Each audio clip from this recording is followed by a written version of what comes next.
శాపం ప్రతి కుటుంబాలలో ఆశీర్వాదకరంగా మార్చబడుగాక. ప్రతి చేదు మధురంగా మార్చబడుగాక. ప్రతి దుఃఖము నాట్యముగా మార్చబడుగాక.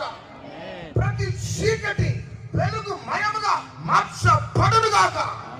ఆధ్యాత్మికంగా, మానసికంగా, శారీరకంగా, కుటుంబ పరంగా, ఉద్యోగ పరంగా, ఆర్థిక పరంగా, సామాజికంగా, సేవా పరంగా ఈ 2026 లో ప్రతి బిడ్డలు భక్తులకు గొప్పవారముగాక. చేతులు పైకెత్తి గట్టిగా చేపట్టగలదాం.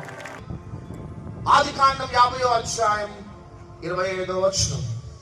మరియు యోసేపు దేవుడు నిశ్చయముగా మిమ్మును చూడవచ్చును. దేవుడు నిశ్చయముగా మిమ్మల్ని చూడవచ్చును ఈ 2026 లో. హల్లెలూయా. దేవుడు నిశ్చయముగా మిమ్మల్ని, మీ కుటుంబాలని దర్శించబోతున్నారు. మన title visitation, God's glorious visitation. దేవుడు మనల్ని pastors, evangelist, businessman, politicians, employees, students, believers ప్రతి ఒక్కరిని దేవుడు చూడటానికి రాబోతూ ఉన్నాడు. ఈ 2026 లో ప్రతి ఒక్కరిని దేవుడు దర్శించబోతున్నాడు. చేతులపై గట్టిగా చప్పట్టుగలదాం.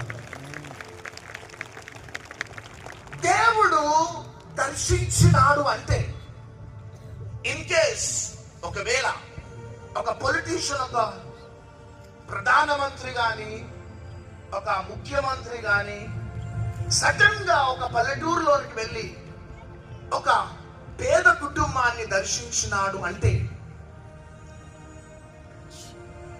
వారు ఒకవేళ సహాయం చెయ్యకపోని కానీ ఆ ఊరిలో ఆ కుటుంబానికి విలువ పెరుగుతుంది. చప్పట్లు కొట్టాలి గట్టిగా. ఆ ఊరిలో ఆ కుటుంబానికి విలువ పెరుగుతుంది. ఎందుకంటే ప్రధానమంత్రి గారు, ముఖ్యమంత్రి గారు